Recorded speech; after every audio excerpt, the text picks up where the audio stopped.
So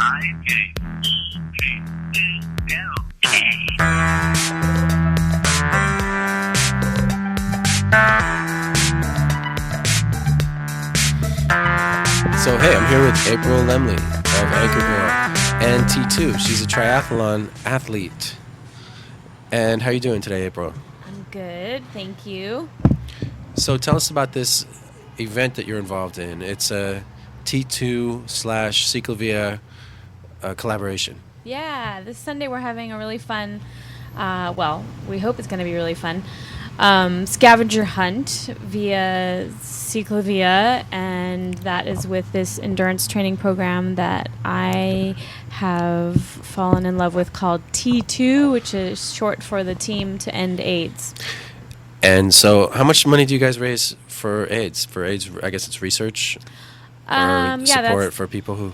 That's a good question. So all of the funds that we raise go directly to AIDS Project Los Angeles, and for each event it's a different dollar amount. So in order to go to Hawaii, we had to raise a minimum of $3,200, and that goes immediately to client services, things like groceries, taxi vouchers, legal services.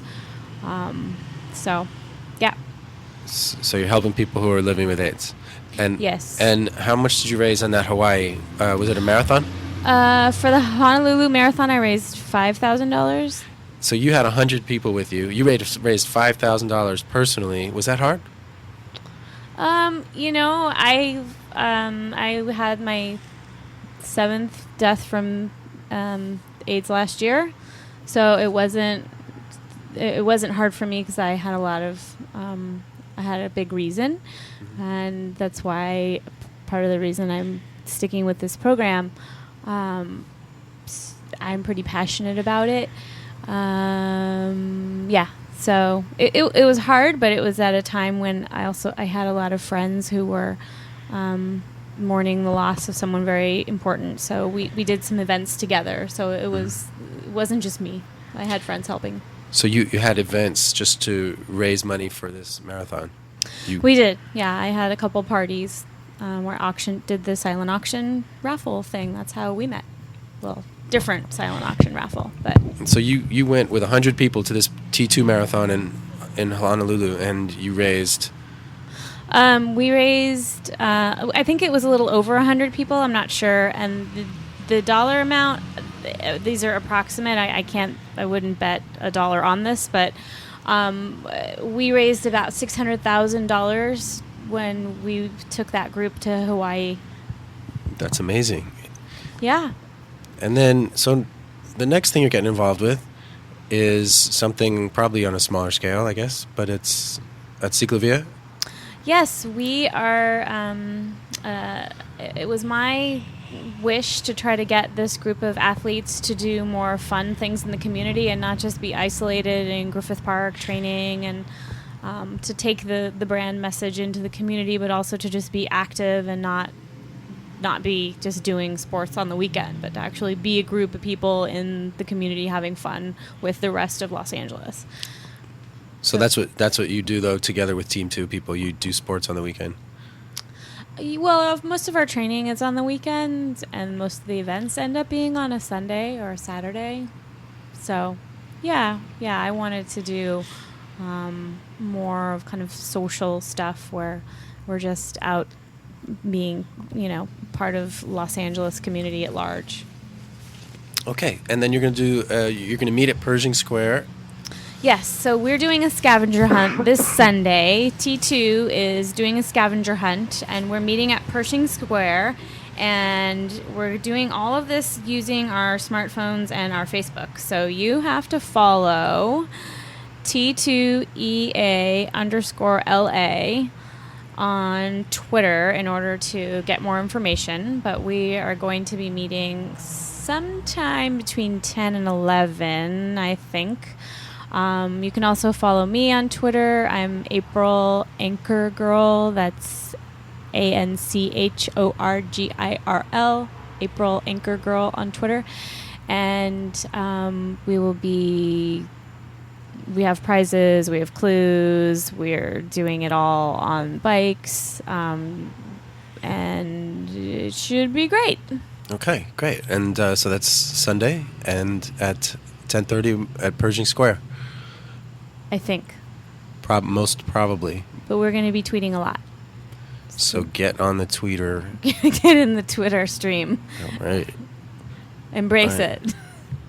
Well, thanks a lot, April, for coming in. And you're doing the Chicks on Bikes show at the end of April, right? Last weekend. Yeah, the last weekend in April, I'm bringing two lovely ladies with me in here to talk to you about Chicks on Bikes and all of our love for things with two wheels. I guess just bicycles. Jennifer Tomlinson. Jen has a company called Pedal Panties based out of the Bay Area. She makes adorable panties. Well, she doesn't make them. She's the designer. Mm-hmm. These cute panties. Pedalpanties.com. With some extra cushion in the bottom. With some extra cushion in the butt. And Tess Lotto will be here too. And she is BC Chica, and she makes wonderful cycling stuff as well.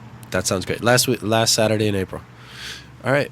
Yep. Cool. Thanks a lot, April. We'll see you Sunday maybe. Thank you. Bye. Bye.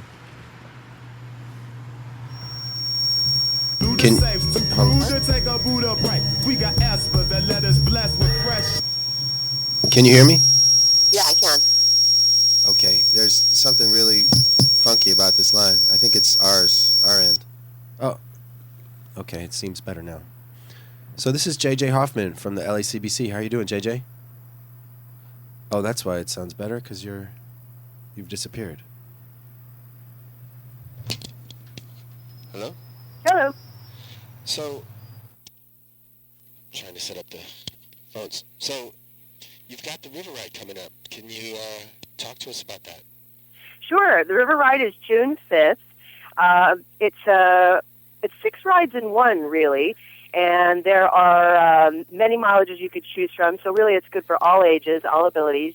You could do 100 miles on a nice flat profile, 70 miles, also flat profile, 50, 36, 15. And we also have a kids ride and safety rodeo. So even the littlest of kids can come and have fun. Kids 12 and under ride for free. So even if they want to do 50 miles, of course, accompanied by an adult, they can, and their admission is free. We have T-shirts and goodie bags, and after the ride is over, there's a festival, and you can win some DT Swiss wheels or a brand new bike if you enter into the raffle. There's music and food and a beer garden. It's a lot of fun. It's all at the Autry Center. Which is in Griffith Park? In Griffith Park, exactly. And you do this every year. You've been doing it since your 11th annual River Ride. This is our 11th, yeah. So we feel like we've learned a lot in the process, and through the process, we've also helped revitalize the Los Angeles River, and we're working on getting that path completed. At the moment, it's not complete. We do have to detour through downtown because there is no river path through downtown. But we're working on that. We see it coming. I definitely feel like it's going to happen relatively soon. I couldn't put a date on it, but I'll see it happen. Well, there's other bike networks coming together too, right? Like the bike side LA people talk about there being like the Sepulveda to Santa Monica to Venice. I don't know if you're aware of their discussions about that, but on the Ballona Creek and those areas, you mean? Well, yeah. There's different ideas about how to bring together the major bikeways of Venice and with like Hollywood through Sepulveda. Which would be so awesome. Yeah, you know, LA is the land of all these freeways, and it would be so great if we had these nice linked, complete bikeways. It would be, and how much do you think that the River Ride is a force in keeping the development of the LA River path? I know it is. I absolutely know it is. And before I ever did this, 2003 was when I even first realized that there was a river path. And I know that a lot of people, even though I've biked in Los Angeles ever since I moved here, which is 1990, and I never knew that there was such an animal. And I think a lot of cyclists like myself never knew that there was this wonderful river path. I think a lot of people did not feel safe on the river path. And then over the years, as I developed this, as I didn't start the ride, but as I took it over, and I would, I was always on the river path because I'm always looking at where the ride's going to go. And I would see, back in 2005, there really, again, no one was on it, and the state of the path wasn't that great. Well, I have seen over the years people enjoying the path, and, whether it's on the river ride day or not, weekdays, weekends, there are a lot of people on the path, all parts of the path. And I know it's because we take thousands of cyclists on that path one day out of the year, and we show them that it's there, and they're excited about it. The different organizations, the city, the Mountains Rivers Conservancy, have been working hard to put little pocket parks on the path to keep the path smooth and clean. And the River Keepers, that's another great organization, Polar. So we're all working together to really show Los Angeles this great treasure and keep it nice, make it nice. And it is. It's getting better. Even down in the city of Maywood, there's a new park there. It's relatively new. And you'll look in the river, you can see that there's actual, plant life now starting to grow up around in the river. And you never saw anything like that a few years ago. Never. But now you're seeing it. So where does the plant life, where does the river trail begin, and where does the plant life end, and where does it restart? Well, the river begins all the way up in Canoga Park. And there is actually a proposal to make a bikeway up there, too, which would be fantastic. So that actually might happen a lot sooner than the downtown area. But, it was built as like a flood channel. And, I mean, it is a natural river, but, the way our geography works here in Los Angeles, when the rains would come, it would, flood. And it made it, difficult to have any kind of residences or businesses that can remain there. So they made it into a flood channel and put cement all around it. So there is a lot of cement channel. The river is basically a cement channel from all the way up to Canoga Park and all the way down to Long Beach. Then you do find a soft bottom about the last 5 miles where it's natural, going to the sea. But there is, in the area of Elysian Valley and near Griffith Park, there is an abundance of plant life and birds that live there. That it grows up in the river, trees, bushes, all kinds of stuff, and these birds that live there. And they're obviously making a life for themselves, so there's things to eat for them. I see people fishing there in Elysian Valley, so there's obviously fish that live there. But as far as like what all the plant life is, unfortunately I couldn't tell you. Wow, you can fish there? Yeah, people fish there in the Elysian Valley, and I know they fish down in more towards Long Beach. I see people fishing. So what's it like down at the Long Beach end? The Long Beach end, it's the 5 miles before it gets to the sea, it's all soft bottom, so it's all natural. And there's all kinds of birds, and it's just beautiful. It really is. It's like being at a nice natural river. And that the only ride that really goes that far would be the 100-mile ride? No, the 70-mile ride goes that far as well. So if you do 100 miles, you're going to go through Long Beach. And this year we're actually going to take you up part way up the San Gabriel River Path as well. So you get to take a look at that, which San Gabriel River Path is fantastic as well. So the 100-milers will go through Long Beach, up the San Gabriel River Path, and then turn around and come back. The 70-milers will go all the way to Long Beach and get a fabulous view of Shoreline Park and the Queen Mary, and get some refreshments and rest up, get back on the path, and come back. If you do 50 miles, you're going to turn around at Dills Park in Paramount. Dills Park is amazing. The last 2 years, they renovated it completely into this wonderful natural filter. They use plant life that acts as a natural filter, so when the rains come, the park is pumping out fresh water into the river now, and all of the cement is even acts as a filter. They use some special kind of semi-permeable material, and all of the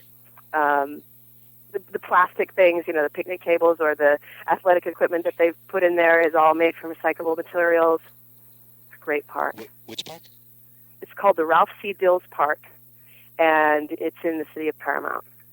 And that's at the beginning? No, that's at the 50-mile turnaround. It's one of the pit stops that if you're doing 50 miles, 70 miles, or 100 miles, you can stop at and take a look at it. It's really beautiful. And with your registration, you get a T-shirt and refreshments for free, and support, a goodie bag, and a finishing medal. That's great. So, how many times have you personally done it? I've only done it in conjunction with the ride. I've only done it twice because, of course, as the director of the ride, I have work to do on the day. But because I am also the director of the ride, all through the year I'm riding the path because I'm checking out what's going on. We have to make sure that it stays maintained. Obviously, just in general, it's part of the work that we do at the Los Angeles County Bicycle Coalition. We want to make sure that the infrastructure stays up to par so that cyclists can enjoy safe cycling year-round. So you're J.J. Hoffman, and you're the director of the River Ride, which is a once-a-year ride, but you're like all year. It's an all-year gig for you. It absolutely is an all-year gig for me. I'm talking to people in different communities. We've been talking to the members of the Elysian Valley about this recent addition to the path, which starts at Fletcher and goes to Figueroa. Before last November, it was a really munched-up flood channel that you could really only enjoy on a mountain bike. Anyone on a road bike, you're either going to have to take it at a 5-mile-an-hour pace or just walk it because it was, in bad shape. But the residents in Elysian Valley, they love that path for. They go fishing there. They walk their dogs on that path. So when we had that paved nicely, cyclists just were so over the moon about it, and now the path is like butter. They would just ride that area of path really fast, and there were some confrontations between pedestrians, the locals, and some of the cyclists. And some of the cyclists didn't understand that the path is a multi-use path, and because Elysian Valley has residents that live right on the path, which not every aspect of the path has that. There was some misunderstandings on both sides, and so we've been doing a lot of outreach with Elysian Valley. We've come to their community meetings and discussed their concerns, and we let the cycling community know that when you go through Elysian Valley, do watch out for pedestrians because they belong there too. Slow down. And you know what? Enjoy that part of the path. It's really probably the most beautiful part of the path. It's got great silly geese that live there. There's pocket parks all over that part of the path, and there's a lot of shade. It's really, really nice. So yeah, we gave some bikes away to the community members so that they could also enjoy the path the way us cyclists do. Wow. So yeah, I work on this. This is a full time. This is a year-round gig for sure. And Elysian Park, the Elysian Valley, is sort of part of Griffith Park, or is that connected to Elysian Park that I know? Elysian Valley is not connected to Griffith Park. It is south. It's it's basically down the hill from Dodger Stadium and the police academy. Right. It's if you're Riverside goes through it, so it's close to Griffith Park. It's just south of it. But it's near Elysian Park. Yes, absolutely. Yes, it is. So what does okay, if you want to take like the river and then hook up with the exposition line, is that ever going to touch the river? No. I'm sorry, say that again? I was wondering if there's going to be a bike path along Exposition, the light rail route that's going to go along Exposition. I'm not sure. That actually might be a good question for Alexis, who's the planning director in our CBC. Okay. But and so you have a little kind of a fair atmosphere at the beginning of the river ride, do you? Yeah, we do. We've got there's a REI will be there pumping up your tires for you. We'll have Herbalife will be there giving you some snacks to get you going. We'll have Tom LeBond is going to be there to help you send you off, as well as Austin Nichols, who is the star of One Tree Hill.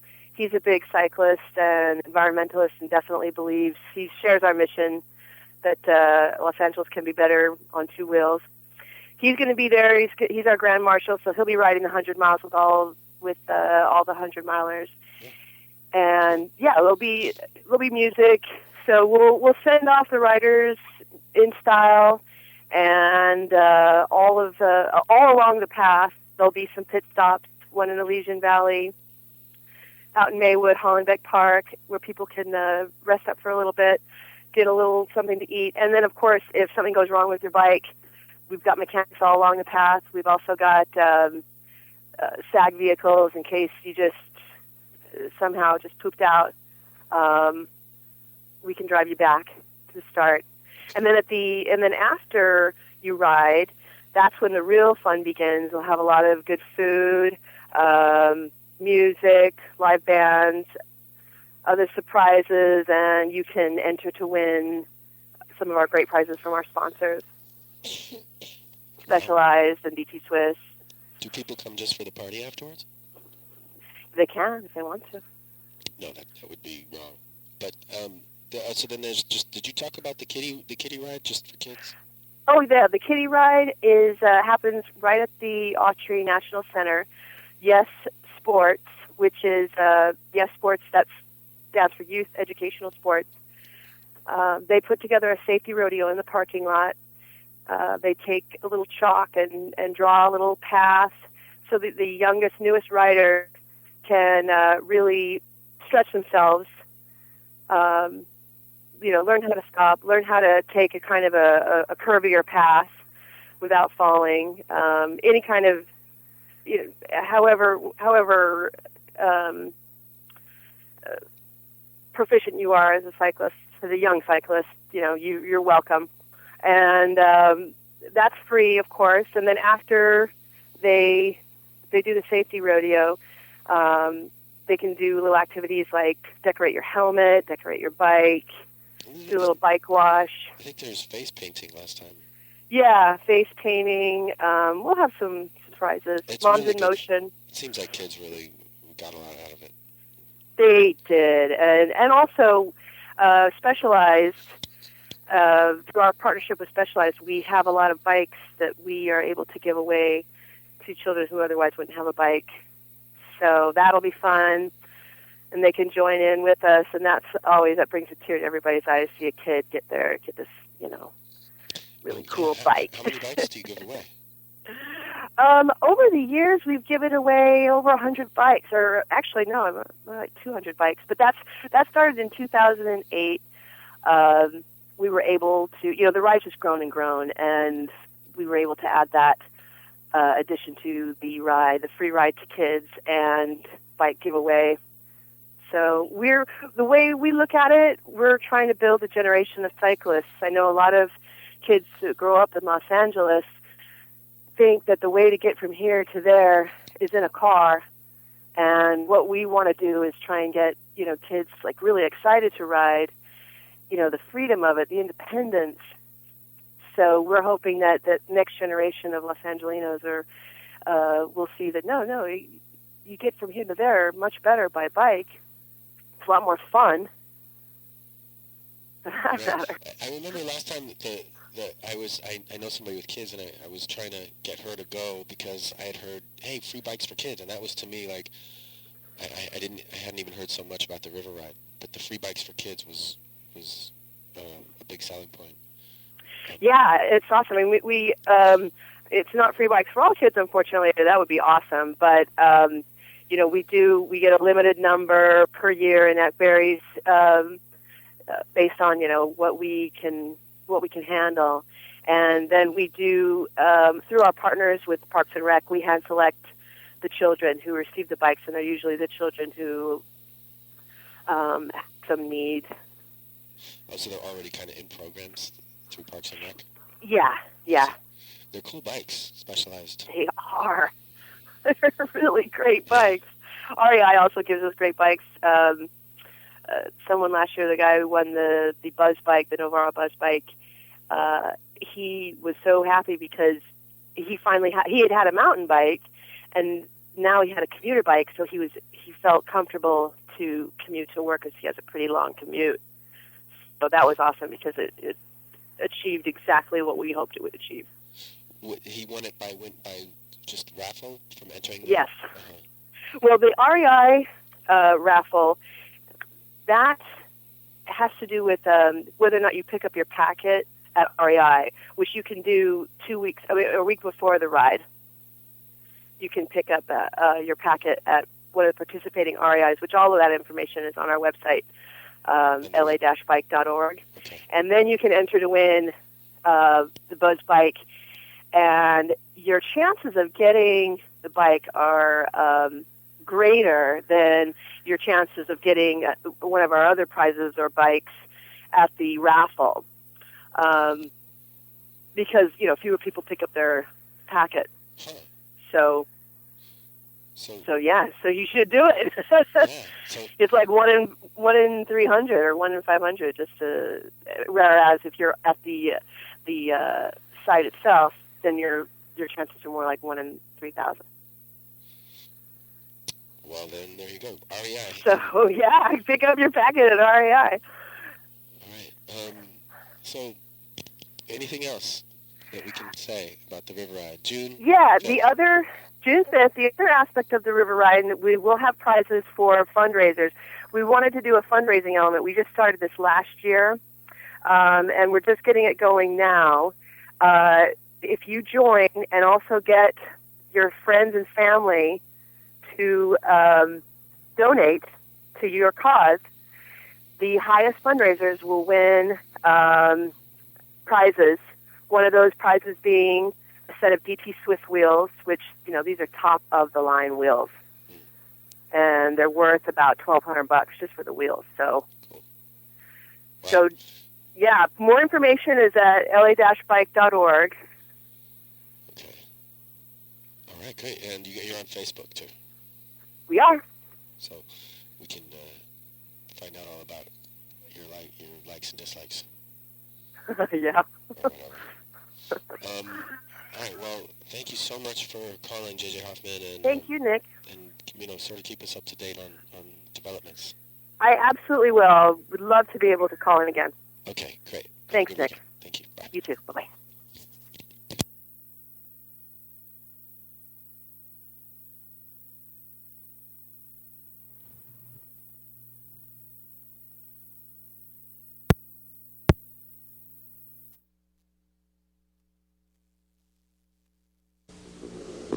Hey, bicycle man is what I am, and proud to be. Who watch my style, well versed, I can dilly-dally. Who wait, I want a penny yard, 21 past 3. One wheel in the air, we don't pay, we really.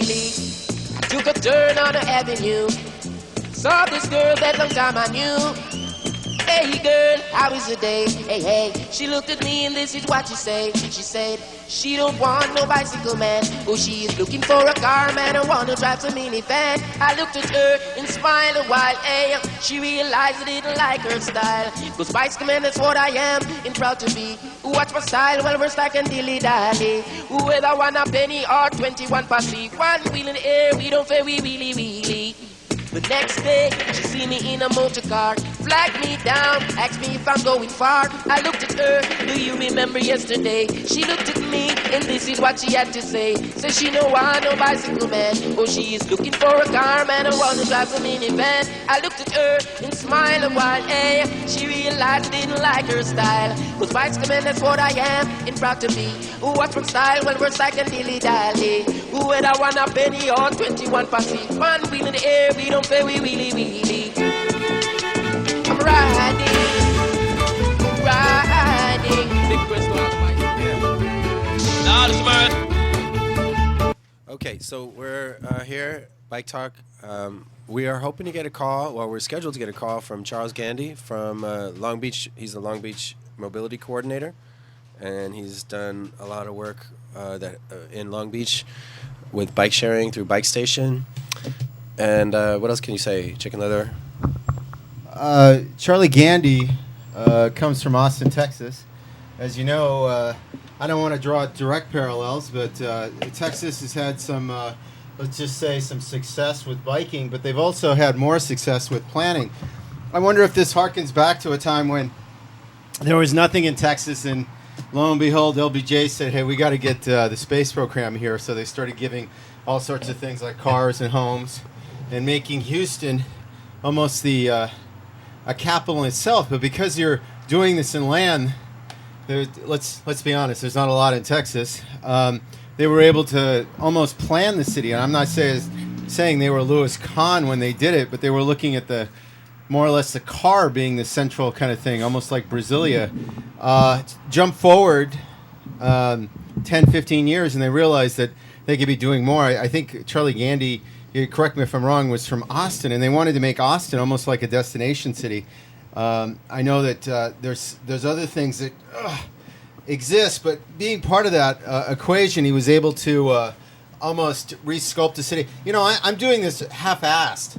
We should let him explain this and go to something that I collected on Thursday. Have you talked about the Ciclovia yet? There's something going on Well, this weekend. I've referred to it in a little clip. Yeah, well, more important than the Ciclovia is the fact that there's, I guess, a budget crisis going on. I know that they interrupted one of my favorite programs last night to break in this Obama guy. I guess he's the president. You heard President it? Obama. Yes. Yeah. He was happy because they made some sort of, I guess, concessions. I like to believe there shouldn't be any concessions making this. And you go, what? What are you saying? You don't want to work with the Republicans? And I'm going, okay, let me just be honest. Look what 10 years. What was it? 12 years? How long was Bush in office? He was 8. Only in office 8, but it seemed a lot longer with a war every once in a while. Yeah, it seemed time. And I know they're saying, well, what did you want to do? Let the terrorists go? Whatever. I'm not one of these 9/11 Let 'em kind go. of truth guys, but I'm thinking that we might have, let's just say, been a little more. They finally took the color coding away. Eating the loss. And what they were trying to do, I thought it was even more amazing that they were trying to teach kids the color coding. What's the alerts? Remember, there was amber. Yeah. What is it? Green, amber, red. And they were trying to get kids to do it. They had, I guess, Cookie Monster was green, and then they had Bert and Ernie in there, and then Really? And then Elmo, Level Elmo. So my God. thank God we don't have to teach our kids that. But on a brighter note, the mayor, we'll let him speak for himself. He had just talked to Spanish radio. We're going to get to the Ciclovia press conference, but more important, they didn't care about the press conference. They wanted to talk to him about the budget. And here he is. Breaking news here on Kill Radio. It's the mayor on Kill Radio. Here we go. A lot of red meat. I give you a lot of red meat. Can we ask you about the budget shutdown? Sure, that's what I just said. Right. You want to do the budget shutdown too? Yeah. We'll get you all at the same time this way. Why don't one of you get on this side, so? When was this? Thursday morning. He's there for Ciclovia, right? Yeah, he's there for Ciclovia, but listen to what he says, and then we'll talk about Ciclovia right Let me now. do them all at the same time if I could. Yeah, no, are you doing something on Ciclovia or something else? This is reported jockeying for position out of there. And here we go. Here's the mayor. I don't know that I will.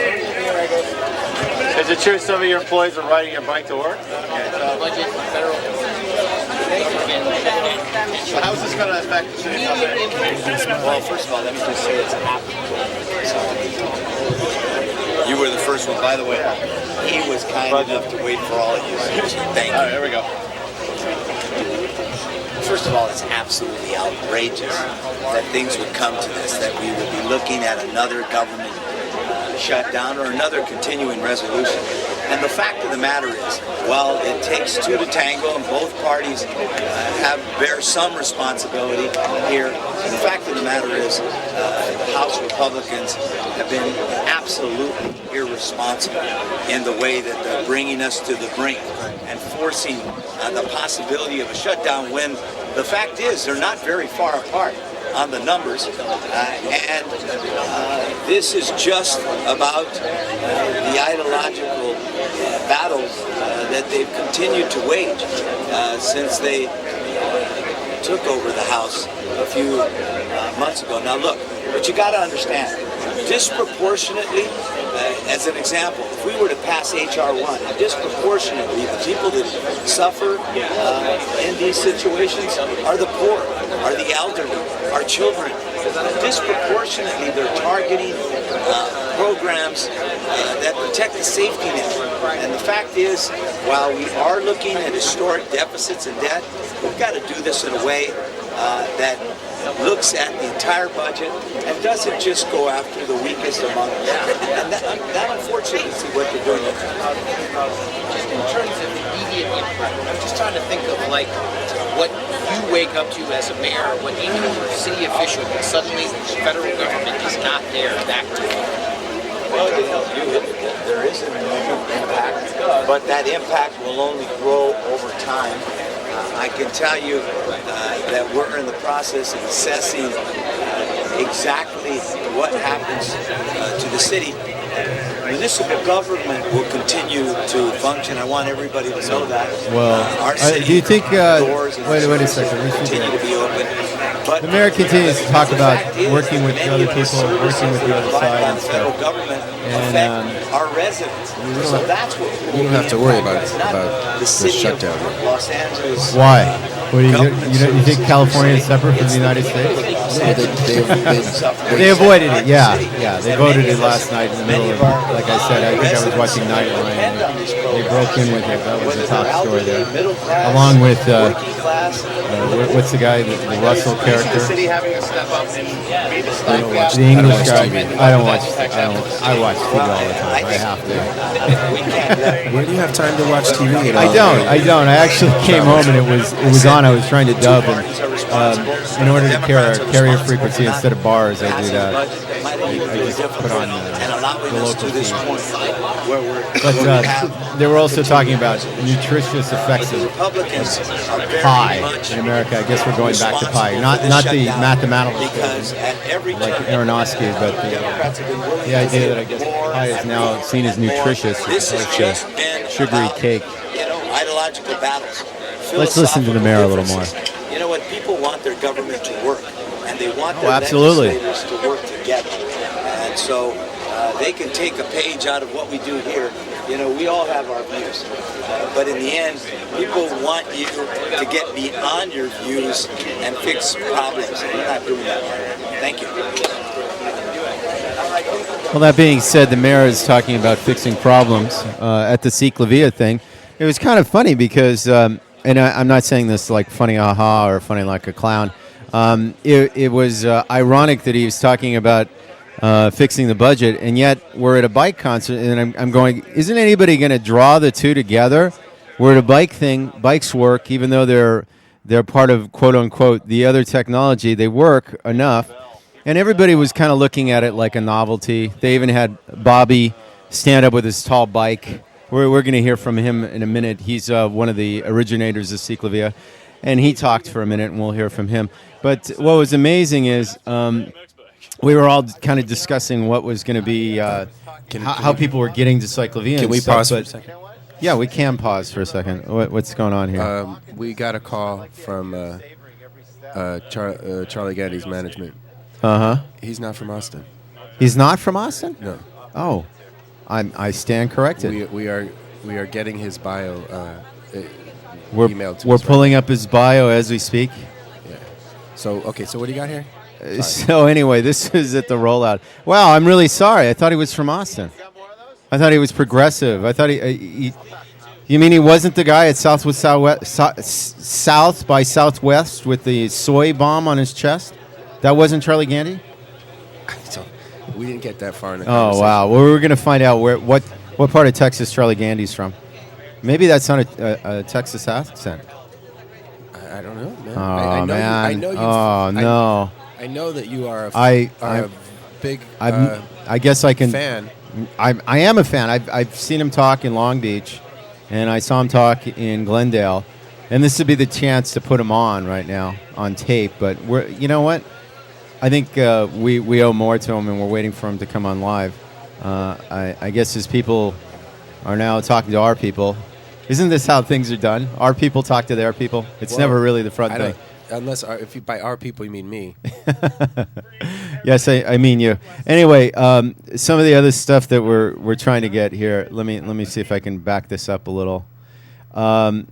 We met another one of our favorite people in front, and this goes back to something else that's going to come up today about public space and defining public space, and is the public really able to use public space, or do they have to be permitted to use their own public space to gather in? And anyway, one of the things that came up, and we'll talk about that in a minute, is Charlie Gandy, who's been writing since.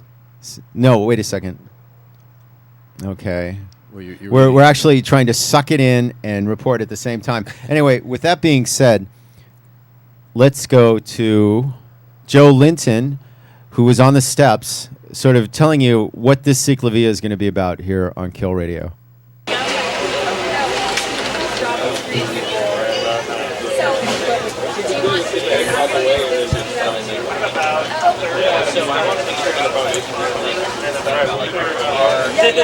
On general funds, city funds that were dedicated for things like police and fire and traffic planning. From the nonprofit side, we raised about $100,000. It's mostly from foundations, but it's also some sponsors and a lot of individual donors and T-shirt sales and whatever we could get, just nonprofit fundraising. Well, so last year we did a count and we counted 60,000, and the LA Times reported 100,000, which is the number we love.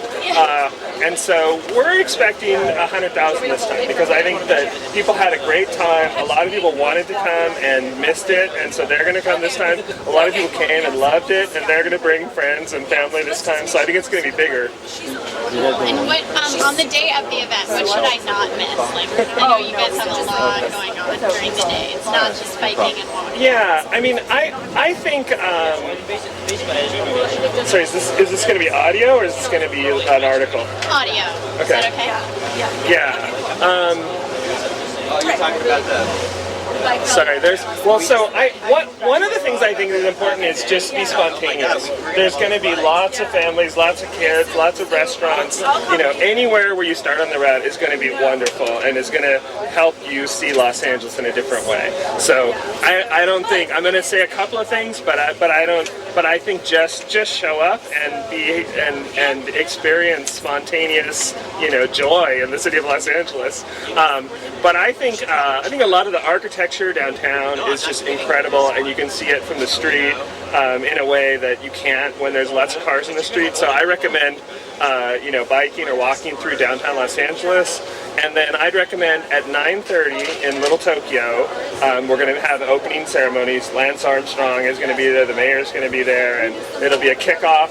You don't have to start there, but if you're looking for a place to start and where there'll be a lot of people, you might want to start in Little Tokyo at 9:30. That's cool. That's good for me personally because I live in South LA, so it's a little easier for me to get. I was thinking about last time I got a little bit of heat stroke, so I want to take it a little easier this time and not start all the way in Whalehead. So I'll be in Little Tokyo. Yeah. I'm excited. Yeah. It's really chill. It's about. I think it's about like civic space. In fact, in Bogota, they say it's about crime prevention. there were a lot of kidnappings, terrorism. People were afraid to be out in the city, and the mayor, a guy named Antanas Mokos, and Jaime. Yikes, Jaime. Aaron, what's the guy's name that we had last time? Jaime Ortiz. Jaime Ortiz. So Antanas Mokos, Jaime Ortiz, they promoted Ciclavia as a anti-crime, get people in Bogota out on the street, looking at each other, looking at each other's faces, and civic friendliness, sort of, and I think it really has that. I think you have young kids, you have Latinos, you have people in wheelchairs, you have blacks and Asians and whites, and every flavor of Los Angeles kind of all out in the street together, and so it's a very egalitarian, peaceful, way of looking at each other in the eye. Love that. Thank you so much. Just personally, Ciclavia has made LA a great experience for me. I'm coming from New York City. And when I first got here, I got here in late August, and then start the year with Ciclavia, I was like, okay, I can like it here. I can make it. I think LA's growing up. He's one of my fellow reporters here, but let's hear the rest of what Joe has to say. And the car served us well for some things, but I think that as we're built out and increasing in density and in these core neighborhoods where we've always had density and always had walking and always had transit and always had bicycling, we're starting to embrace those and not sort of be embarrassed about those, but say that those are legitimate parts of our system, and really for the center of Los Angeles, for these neighborhoods where Ciclavia goes through, bicycling and walking and transit are really viable and really wonderful. Cool. All right. Well, thank you so much. It was a great press conference, too. Thanks. Really good. Are we going to get a different route next time? In July, we're going to do the same route, and in October, we're going to add to it. It looks like we're going to add, this is tentative, but looks like we're going to add 6 miles into South LA, down Central Avenue and Martin Luther King to Exposition Park. Awesome. Yeah, it's going to get longer and longer. Bogota, every Sunday, they do 80 miles of open streets. 80 every Sunday, 80 miles. So, and they started with 7 miles in the 1970s. So we're going to grow over time and extend into additional neighborhoods and bring Ciclavia to Los Angeles. Absolutely. Hey, thanks, Joe. Thank you. You guys, is that? Yeah, we're trying to figure out. We talked a little bit more. We'll get to Bobby right now. See, I actually edited this a little bit. I got a chance. Do you normally? You don't normally edit? No, I don't normally cut it, but it was such a long event. People joked about how they needed to bring out the ponies after the dogs started talking. For the dog and pony show. But I don't think we should look at it this way. The city is really trying, and some of the other people in the reporters pool, one of them, my friend there, it didn't seem like, I asked the same questions and they don't even take me seriously after a while. And she was asking the questions I would have asked, and that's what I was doing. We're going to have her on. She's with, I guess, SC. If she's not getting her doctorate in journalism, she should. Well, she's hardcore. I saw her out there with not only a camera, but a digital recorder and a still camera, and she did the whole route, like she said, and she got heat stroke. I said, I don't know why you were only caring about, and even for me, a huge backpack and doing the route on a bike that I probably would have gotten a block with. So it's not also about the block and it's not about the speed, but she was keeping pace with these guys that normally do these centuries out there. So wow, more power to her. Cool. Anyway, what's her name? Don't know. I do. I have her card. We're just not on that kind of a basis yet, but I hope to. I think her name is Amy. She's actually. a bike reporter. Amy, bike reporter. Cool. For SC. So one this of is the Bobby things, Gatto. We only got 4 minutes. 4 minutes. 4 minutes till bomb time. Let's get right to the tape. This is we're gonna brush this up, and then we're gonna get right to Charlie Gandy. We're gonna talk about the BCBC later on and bike culture and bike things. Maybe we'll draw the hub into it when we talk to Charlie Gandy. But here we go. This is Bobby talking about the event here. We're trying to figure out spokesman today, Bobby. Yeah. You did a nice job. But I'm noticing here, you picked a morning when the farmer's market was here. Do you ever think there'll be a point when food will be part of the equation for the ciclovia? I mean, it already is. We already have like food trucks in certain parts on the route. Restaurants along the route are a big part of it. That would be fantastic, though, to make it almost like a taste of Los Angeles, where you could ride from one cuisine to another, huh? Yeah, definitely. It's totally going to be that. Absolutely. Right. Well, hopefully something spontaneous will pop up on this. Yeah. I think that's the word that I'm going to use. Spontaneous. All right. So anyway, with Bobby, he was actually sort of there were other people from the news thing trying to use him. If you bring up the page, Bobby is now on his tall bike in a lot of these pictures, and apparently he tells us that he can balance on it. Listen to him with the background. All right, there you go. Me and Lance are like this. You heard it here first. He's saying Lance is going to ride the tall bike. You want to try it? No. Serious. It's easier to balance on the bike. You know, he said the flip-flops. Yeah, she had closed toes, you know. You can totally do it.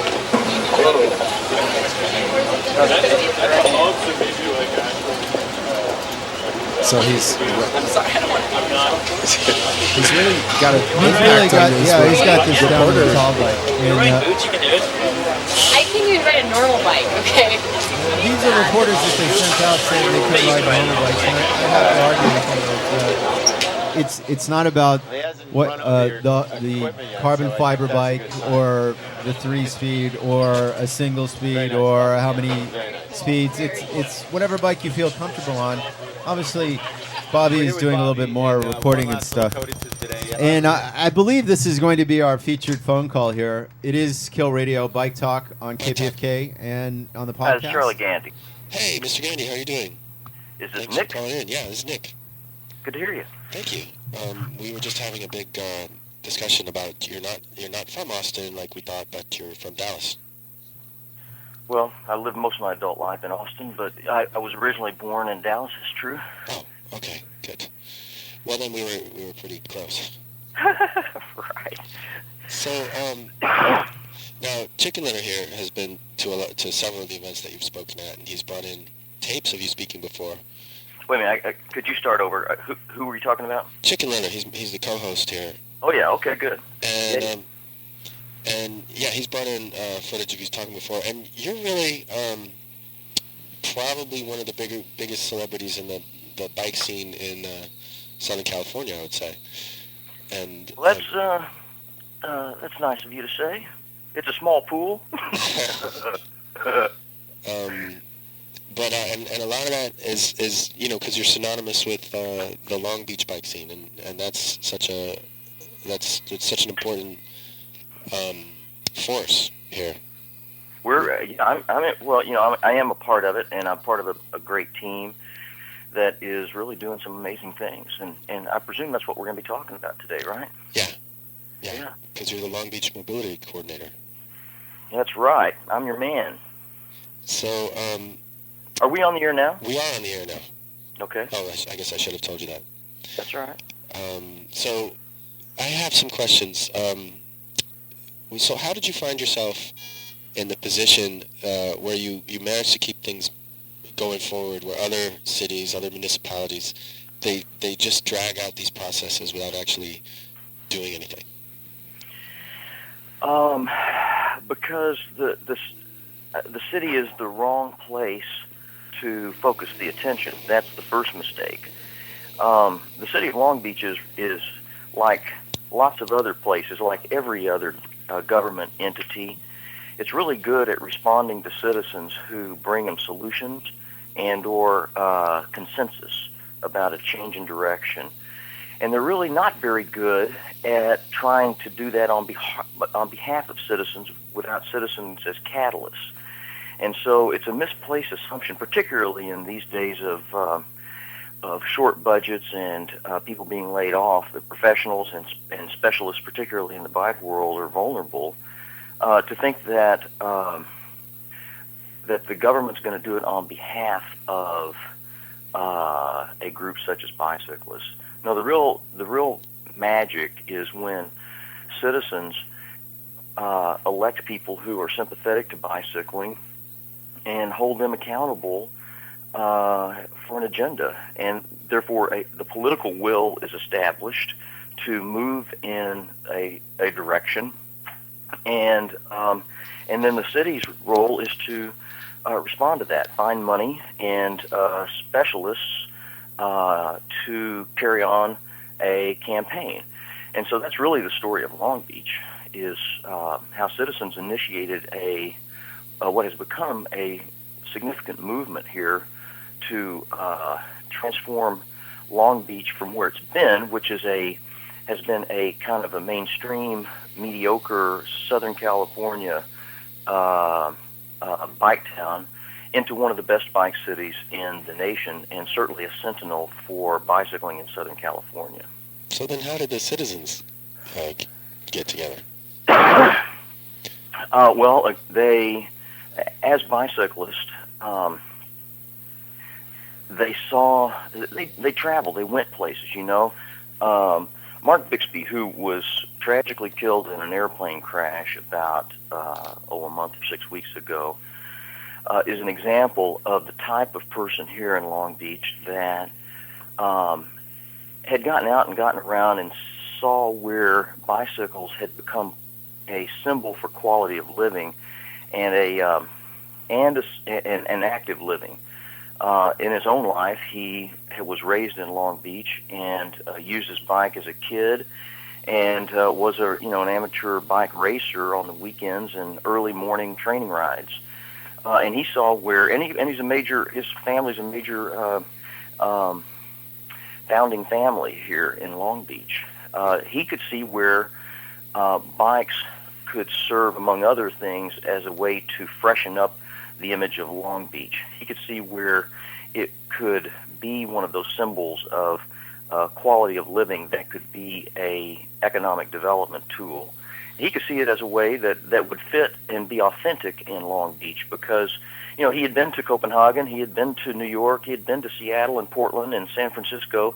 He had seen how cities with much worse conditions in terms of topography and or weather were transforming their communities and adopting this healthy and green lifestyle. And he thought that would be a good fit for Long Beach. And so I used Bixby as an example of one, but there's lots of people like him in Long Beach, and they, through various conversations, developed a campaign. They said, we want to become a great bike city. They said that to the city council, and the city council, ranged from people who were sympathetic to this because they were bicyclists. They were sympathetic to it because they saw it as something authentic for the city to pursue. And so while they may not have been a bicyclist themselves, they could see where that it was a pretty good idea to play out and to see what happens. And that's, by the way, one of the hallmarks of a city that has its political act together, and that is, just because I don't do that doesn't mean I won't support someone else doing that. That's a sign of community. Anyway, so they developed the political will to do that. They put one person in Public Works in charge of developing that into a program and then a campaign. You want me to keep going with this, or do you want to ask? Chicken Letter has a question.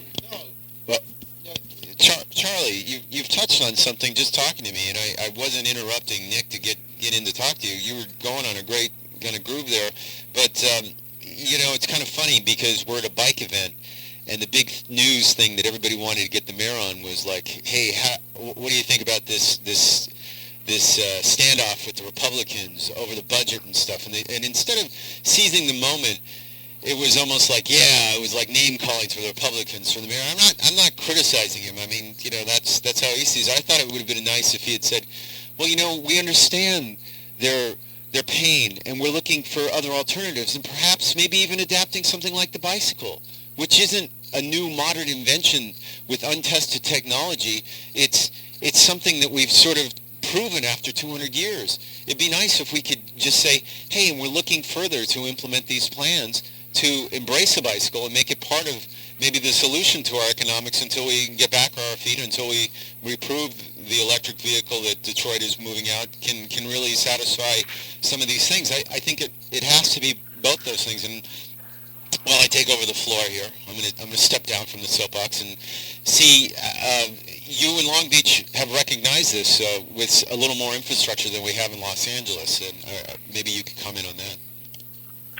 Well, let me point to something that I think is a smart strategy for demonstrating how bikes can help people evolve to a car-light lifestyle. And that is, we're developing a notion where these neighborhood business districts that we have, Bixby Knolls is a good example, although we have several around Long Beach, will benefit if they strengthen the relationship that they have with the 10,000 households that exist within a 1 mile range of them. And so we're developing the notion of a bike-friendly retail district or a BFD to market to those people and break down the barriers to them using their bicycles or walking for those neighborhood trips that they used to do by car. So we have bought and are about to deploy a fleet of cargo bikes that we'll be checking out to people to use. We'll be doing a number of events and activities around being the change we want to see. We're demonstrating a car-light lifestyle and teaching people how to do that and supporting them along the way. I'm really enthusiastic about that because 2/3 of the people who live in Long Beach are commuters. They go outside Long Beach to their jobs. And so if we only look at the job trips we generate, oftentimes those are not good candidates for displacing them with bicycling or walking. But if we look at the other 9 trips a day that we take with our kids to and from school or to and from grocery stores, you know the point, many of those trips would be smarter done by bike or walking, or even new electric-assisted vehicles now that aren't burning fuel, aren't taking up lots of car parking spaces, and are delivering customers to local stores. So that's, in my opinion, one of the most interesting things we're getting to do in Long Beach, because it's all about localism. It's all about reuniting people with their neighborhood businesses and strengthening and supporting those local businesses. Yeah, and you brought up, and I'm just amazed because Los Angeles is still kind of like, ooh, don't mention it. Ooh, we're talking about bike share maybe in a year or two or something, and you're looking at bike cargo, that's phenomenal. I mean, everybody knows that if you put a rack on your bike, you might get sort of kidded by people, but I'm the first one to tell you, myself, Damien, who does Streets Blog, we always kind of joke about the fact that we got a basket, but when somebody wants a keg or, let's say, a six-pack carried, they don't carry it. They talk to the guy with the basket, and I'm joking here, but I'd like you to go on a little bit about some of the infrastructure you built, maybe the Bell Shores Green Lane project. Just cover that briefly. So yeah, and it's a little bit of an extension of that first conversation about how Long Beach got into this program. So they put it on the staff to start finding resources for this, and Sumi Gant is this very resourceful professional within the city. Quickly, in the first couple of years, she raised $12 million just simply dusting off the bike master plan that was done in 2001 but sat on the shelf until 2007. Dusted that off and started writing grants for $500,000 for bicycle education for every kid in the Long Beach Unified School District, which we got and are doing now. Another $500,000 to train police officers and transit operators and adult cyclists how to ride safely. Another $500,000 for a promotional campaign to reduce the conflicts between bicyclists and motors and teach people how to share the streets safely. And then, $1 million here and $1 million there for construction projects, which I'll get to the key bling projects here in a minute. But overall, then she had $12 million, and that has become $21 million now in the last 3.5 years, and continues to be proving that the city of Long Beach made a critical decision 3 years ago, and it is paying off in spades now. Our bike shops are having record years. Now, that has to do to some degree with $4 gasoline and high unemployment, but we're having banner years. We're opening up bike shops here. We have people setting up bicycle touring operations. We're about to do our first bike share program. The bikes will be on the ground, and it'll be a small pilot program, about 100 bikes in the downtown Long Beach and Cal State area next fall. And then we'll follow that with an additional roughly 400 bikes out of a bigger grant in about 2 years. So the energy that we've got developed around Long Beach right now is on all fronts: engineering, education, enforcement, and encouragement. So that's the basis for the social movement that's occurring here. People are seeing this from lots of different angles, and while not everything is smooth, we have our share of curmudgeons and people who disagree with this strategy for the city. We also have overwhelming support for it, and we have a council that's been tested by elections and has gotten reelected. Even the most aggressive ones that are in the most silk-stocking districts are finding support for this in general. So I'll take a break there, but I'll get to those 3 pilot projects. Do you want me to move into that? Sure. Yeah. Yeah. Okay. So we have 2 years ago in June, we put down the Green Lane, which is a enhanced Shero application through Belmont Shore on 2nd Street. That is a healthy retail district just off the coast, and about a mile and a half worth of retail. There are 15 traffic signals in a 17-block range, and so the progression speed through there was slow enough not only to benefit the local businesses and really support a healthy retail environment, but it made it very attractive for us to say, to respond to the number one problem that the business association had down there, and that is pedestrians being hit by bicyclists on the sidewalk.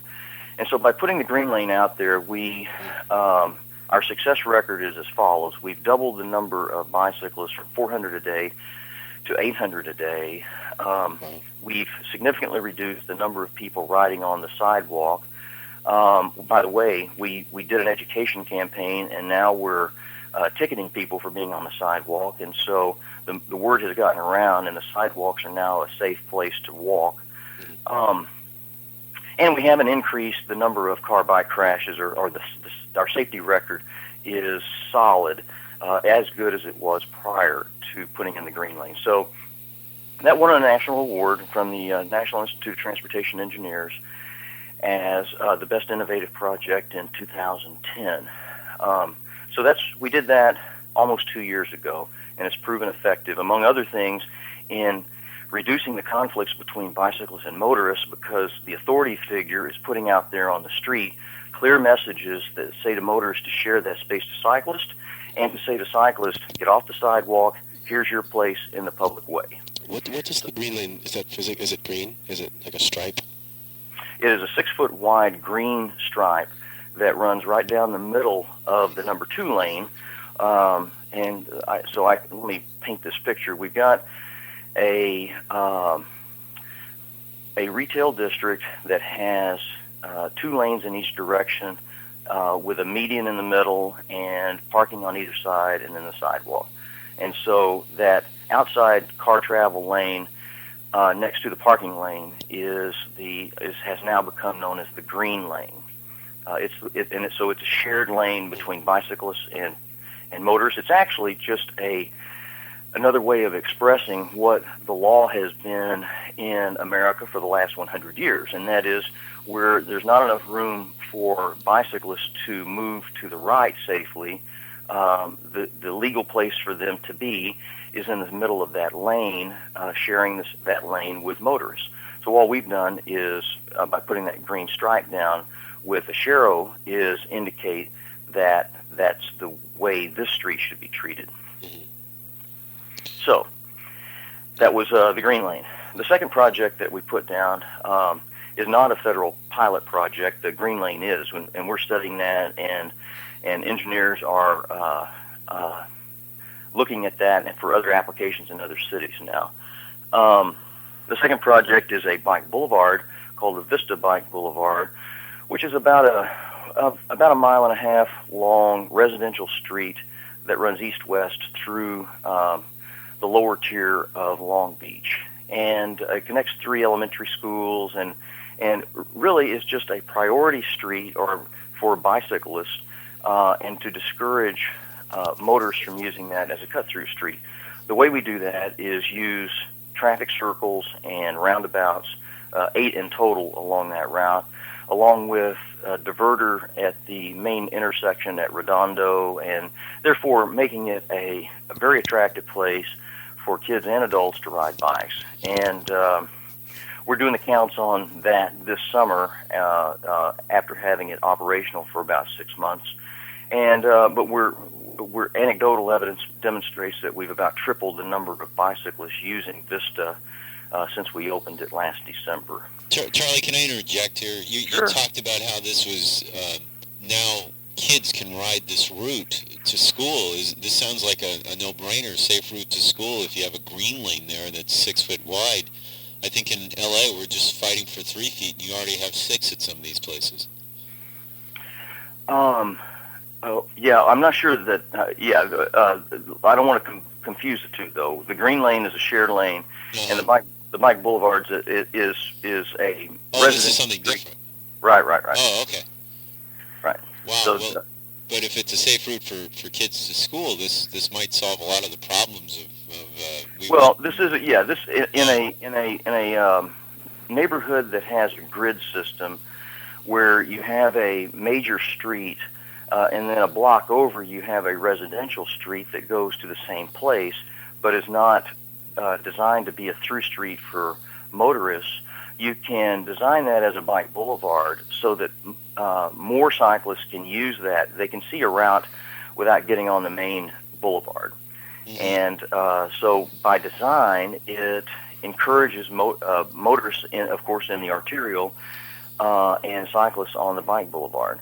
And so, yeah, that is a tool that I think is going to be used in Southern California increasingly now that it's becoming a more familiar tool. Oh, wow. Fantastic. Here's Nick again. Yeah. Okay, so that was 2. That was the second of the 3 projects. The third project is really the most dynamic and,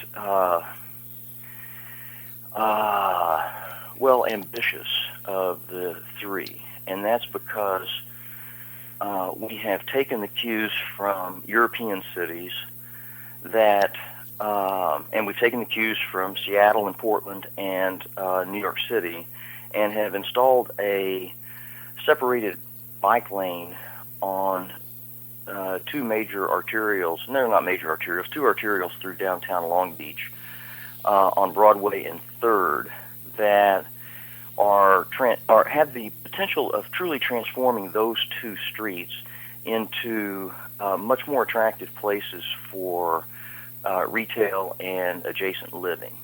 And so it's the generic term for this type of facility is a cycle track, and again from Europe, and it's essentially where on Broadway and 3rd where we head.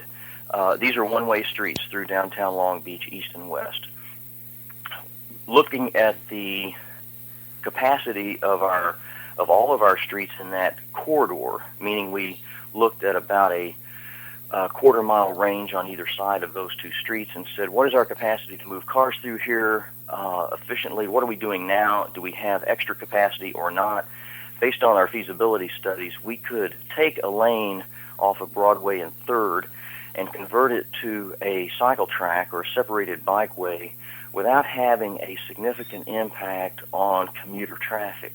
And so here's an example of where we've got excess road space that's being wasted in a lot of ways, meaning that we've got it set up as a 3-lane, relatively high-speed boulevard running through town and not benefiting or not really supporting the adjacent businesses or residents, we had a chance to transform that. And so the city has adopted that. We have built that. We're about to finish turning the lights on it at the various intersections, the signal lights indicating when motorists can go and when they're held and bicyclists can go and so forth next week, April 23rd.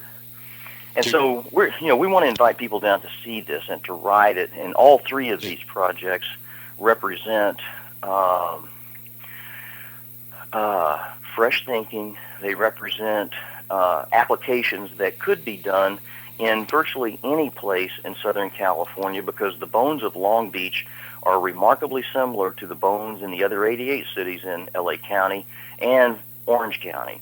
And so people can see when they come here and ride bikes on these streets and look at these designs and experience them, they immediately, because I do tours about every 2 weeks, they immediately start rattling off to their friends and or colleagues that come, this application could be applied on Spring Street or whatever it is that that they could see it, and so it immediately spurs thinking about new ways of looking at their place. And so that's the value of it as a teaching tool and as a potentially a breakthrough for people to look at their streets and their communities differently. Yeah, it sounds great, all of it. And and I imagine that there will be more projects after these are done. Yeah, these are our that third one is also a federal pilot project, but and so we go through the process on this, and presuming that it is operating for us, then we'll apply to expand the experiment into other neighborhoods under other conditions. And in the partnership that we have with the Federal Highway Administration, we're quite likely to do that in this next year with the Green Lane and other applications around Long Beach, and then in about a year or so, the cycle track. So we're looking at now projecting that these will be successful and looking at other applications. So you attributed a lot of Long Beach's movement in cycling and cycling livability to the citizens, but also individuals who worked really hard. Do you see anybody in LA who could be doing that kind of work? I see talented elected officials. I see talented advocates out there, and talented people on city staff. What it appears to me hasn't happened yet is a real. I haven't seen anybody come together to bring people together yet and really think as a community about priorities. Now, I'm the first to say in that same breath that I'm not a student of this deeply. I have been focused on Long Beach almost exclusively, and so I know there's plenty of talent around. It appears to me that it's not engaged as efficiently as it ought to be, and that's a leadership thing. Somebody or some group. It seems to me it would be helpful if they emerged as a catalyst for the movement overall, and but not necessarily depending on the city to be the epicenter of that. One of the strengths, one of the reasons why San Francisco is so effective is the San Francisco Bicycle Coalition has some 12,000 members and are one of the institutions in San Francisco that's driving the agenda. The Cascade Bike Club in Seattle, a similar deal. And and so generally speaking, where there is aggressive or ambitious programs, there are aggressive and ambitious citizens that are effective at organizing the politics to make all this happen. Well, we do have, I know there's been some people on the show. We've got, people from the LACBC and a group called Bikeside. Have you heard of Bikeside? Sure. Well, of course. Okay, so, but maybe Do you ever consider sort of giving workshops on how to do this kind of thing? I mean, I know they already know how to do a lot of it, but they do know how, and I have a lot of respect for the leaders that I know as part of those organizations. But you just mentioned where those two groups, I'm not so sure, have a shared vision of what the city should be. Right. And so in that sense, there's not consensus.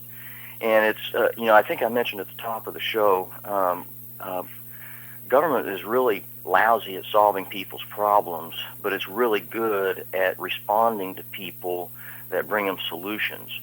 Because those are yes-no answers. Okay, we'll do that, or we'll do that with these conditions, but it's not asking them to fix a problem that you can't fix yourself.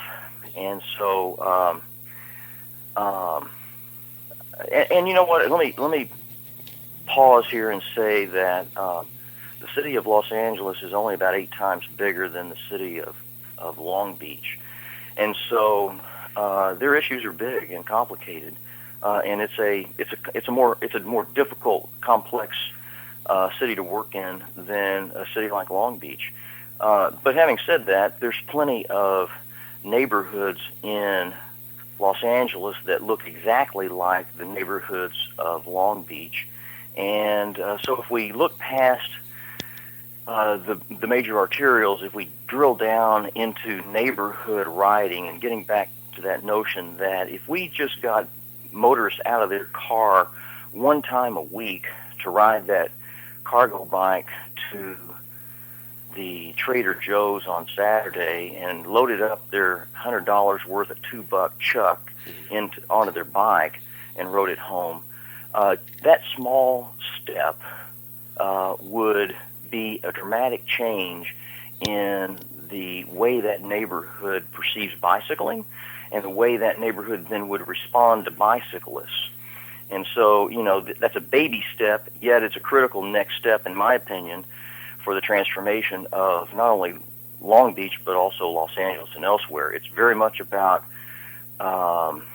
neighborhood transport and looking at the car as a overbuilt, over-engineered tool for carrying on a neighborhood lifestyle. So, when you speak of neighborhoods, I've heard people talk about how it's important when you're trying to build the bike culture or make it stronger, that you might think of neighborhoods individually rather than as a whole, big city. Absolutely. It's localism again, and it has people think that bicyclists might be hard to organize, but you know what? Doing this professionally since 1990, I have seen example after example of where that simply doesn't hold up. We cyclists are a social crowd, and part of that is because of our shared experience. We've all, any of us that ride, have had a close call with an automobile recently, and so we can emotionally connect to each other and support each other in an effort to civilize the streets. And when we want to, we can see the value of pooling our resources, money and talent and time, and getting serious with elected officials about something that is inherently good to do and should not be inherently dangerous. And what we get upset about is the realization that these are fairly simple steps that a city needs to take in policy to drastically increase the safety component of cycling. And we know that for ourselves, that will improve safety. And we also know as marketers or as proponents of bicycling that the safer the conditions are, the more people will have out riding bikes. We have seen in Long Beach, and plenty of other cities have seen, where the number of women riding bikes goes up in direct proportion to the number of miles of bike lanes and other facilities that you put down. Meaning that without a identified place on the street, most women don't feel comfortable riding a bicycle, mixing with traffic. The only group that tends to feel comfortable doing that are experienced young males. So if you want to go beyond experienced young males as the users of bicycles in the community, you have to go beyond what's perceived to be a risky condition, and that means bike lanes and other facilities. And then what happens is people ride those and they become more confident, more skilled, and then they come take our road vehicle course and learn how to become a vehicular cyclist as a more comfortable, competent cyclist, and they emerge then potentially as commuters. But the fear goes away when the more facilities we put down. Well, and a lot of people, and I think there's kind of a risk-taking culture where, well, people are kind of they're kind of cynical about bike lanes. They think that people should ride in traffic and act like a car. And I mean, what do you think about that? That's a school of thought. Yeah. And yes, it's a school of thought. I have been in debate with, and I agree with that to an extent, but I've been in debate my entire career with some who would take that to an extreme, because you can say, you have to become as good as us or don't get out there, but that's not a way to build a community. That's a way to create an exclusive enterprise that only we as experienced or whatever can engage in. I reject that. I see where Europe and lots of other places have set up facilities where women and novice adults belong and can carry on a bicycle lifestyle without it being a death-defying feat, and without bicyclists losing their rights to the road. That's always the canard that comes up, and overall we don't see that happening. And in fact, overall we see facilities as the emancipator, so to speak, or the catalyst that get people out riding, and we see better balanced cities and so forth. We see stronger cities because they're not choked by cars. So that's the debate. Yes, they're out there. Some people see bicycles as an extension of pedestrians, and some people see bicycles as an extension of vehicles, cars. Yeah. And so we can go into that if you'd like, but that's the basis for that disagreement about how bicycles should be fitting into the fabric of the public space. Well, Chicken Leather has a question, but it sounds like you could go in many different directions. But here, Chicken Leather has a question. Actually, you talked a bit about, in Los Angeles we just got this bike plan together, but then they sort of put the code on it. It's like, well, this is only Los Angeles. We're working on the Los Angeles County one. Glendale's working on one. All these other things. And it just seemed to me, in a couple of weeks, we're going to have a little bit of like our continuation of last year's Bike Summit, except it's just for, they had the Street Summit last year. We're having our own little Bike Summit this year.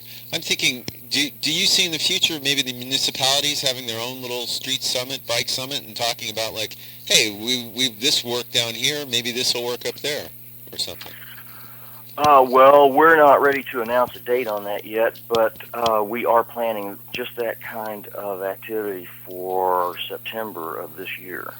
And we're in Long Beach. And so, again, we're not ready to announce it, but yeah, it's going to be focused on our neighbor professionals and encouraging them to come down and kick the tires on these things and to see what we're up to. And so, again, Long Beach leading the way with the TED conference, and then bike infrastructure and what have you, and stations and so forth, and collectives, and now this. This seems. Okay, let me draw a picture here. I came from Austin. I came from Austin, Texas, where I got to see what happens when you put the hippies in charge. Austin is a great place. Where live music, it styles itself as the live music capital of the world, And a lot of my friends who were dope-smoking hippies in the 70s and 80s are now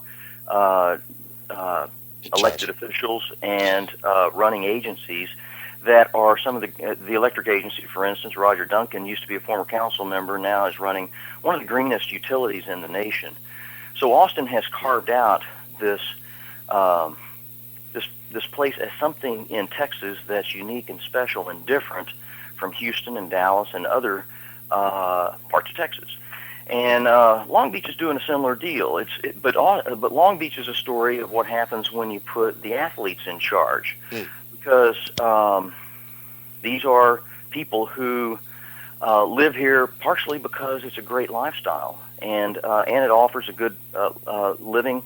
Like I mentioned before, 2/3 of the people who live in Long Beach are commuters, but they live here because of a lot of the amenities and the lifestyle that's offered.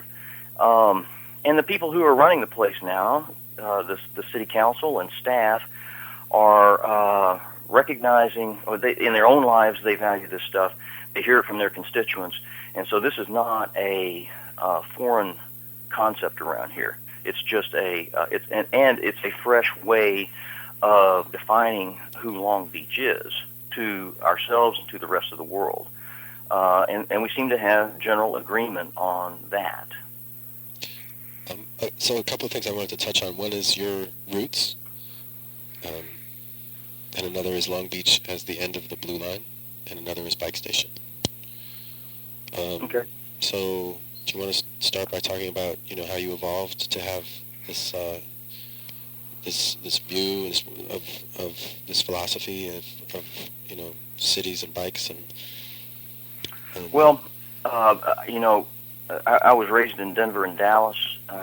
Bicycles were part of my evolution from being a caged kid to being a free-range teenager around Denver. And I went to Europe in '76 when I graduated from high school and rode a bike in Copenhagen. And that was a transformational experience for me to see a city that embraced bicycles the way it did. And then traveling on to Amsterdam and other places, and over the years being a student of what was going on in Europe, influenced my point of view. And I was an ambitious kid. I served in the Texas House of Representatives when I was 23, and you're the youngest ever, right? It's been surpassed since then, but yeah, I was the youngest at the time, and it was a heady time. Mm-hmm. And so I was active in Texas politics as an elected, and then afterwards, I founded the Texas Bicycle Coalition in 1990, and found myself. It was in response to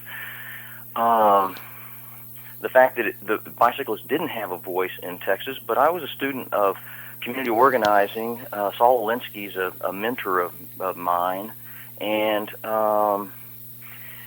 so all I did was apply those political organizing skills that I had developed in the political world to and developing. Sorry? Saul Alinsky, I'm not familiar with. He wrote 2 books, Rules for Radicals and Reveille for Radicals. And as I can give a seminar on it if you'd like. But he's the same political organizer. His philosophies are actually what Barack Obama used effectively in Chicago as a community organizer. It's the Industrial Areas Foundation is what he came up with as a strategy for organizing the voice of citizens versus the power of money in politics. Anyway, so I was first executive director of the Texas Bicycle Coalition, and then in the 90s, and then went to work doing political organizing of bike advocacy groups around the country in the late 90s, and have been a consultant doing this kind of work since then for cities and across the country. So, yeah, I've been a paid embedded advocate for quite a while, and it's a green job. I'm encouraging people to look at this as a career path because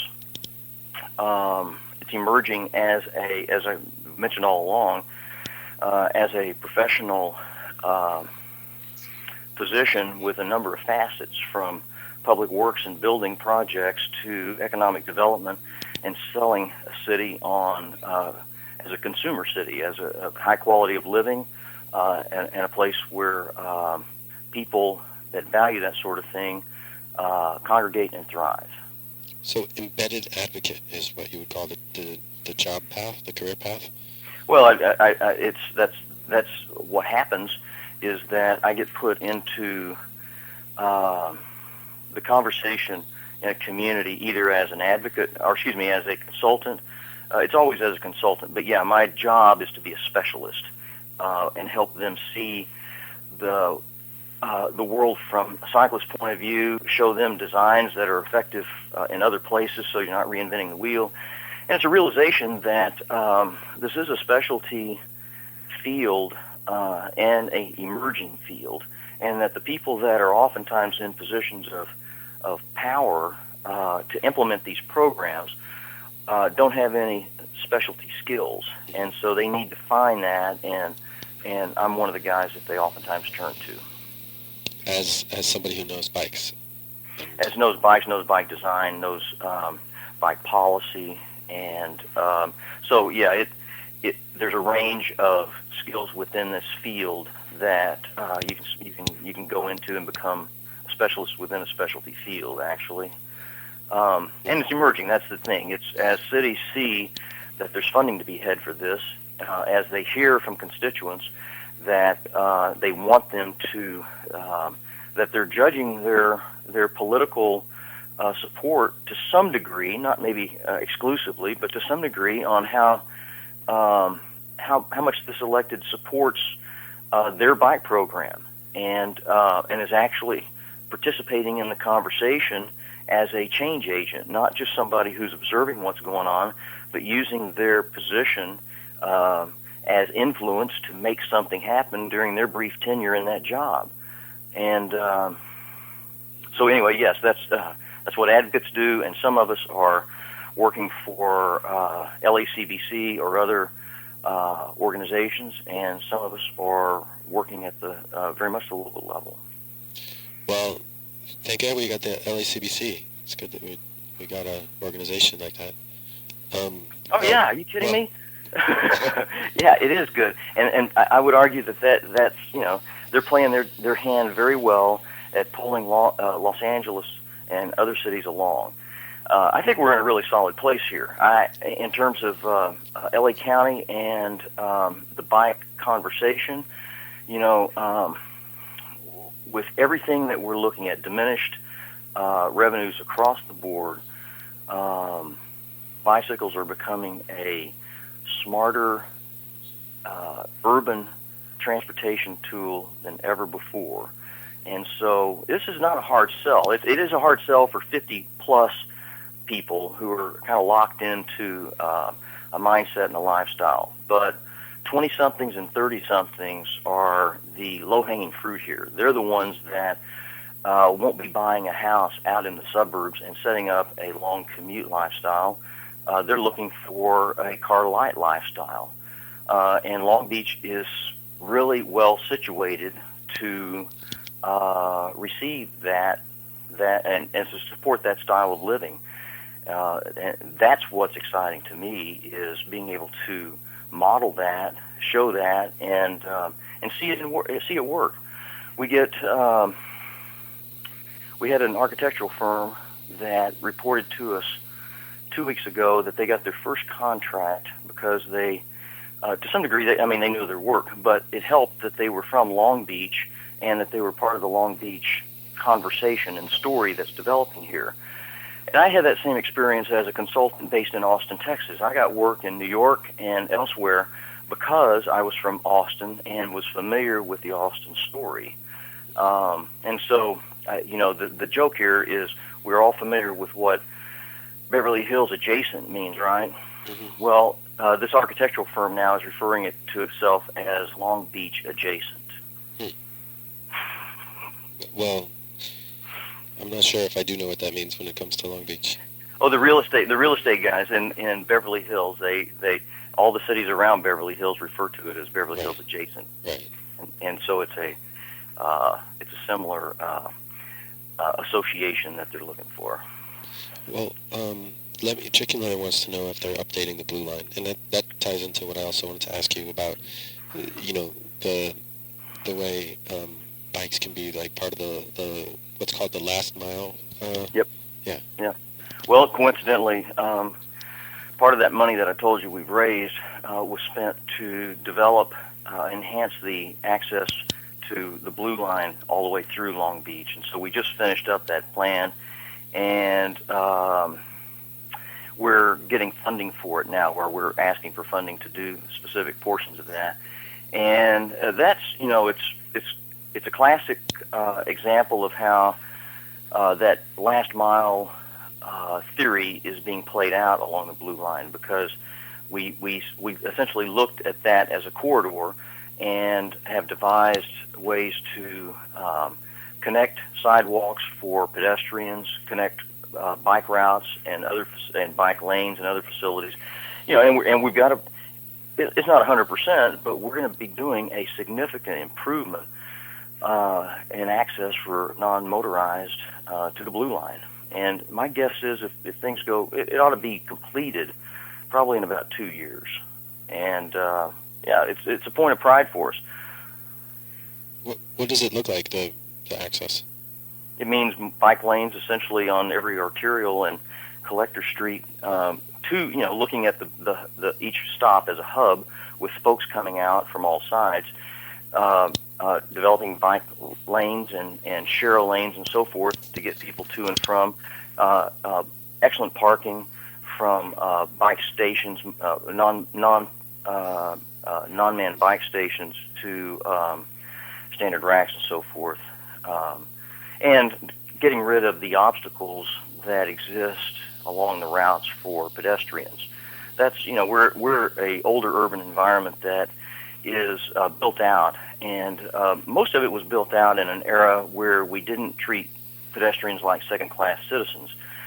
But there's parts of it that have been, and where pedestrians were either ignored or just not accommodated, so that the points actually connected, or a utility pole went right in the middle of it, screwing it up for somebody in a wheelchair. So we've looked at it now with a fine-tooth comb and have devised solutions for all of that, and it's on its way to being funded.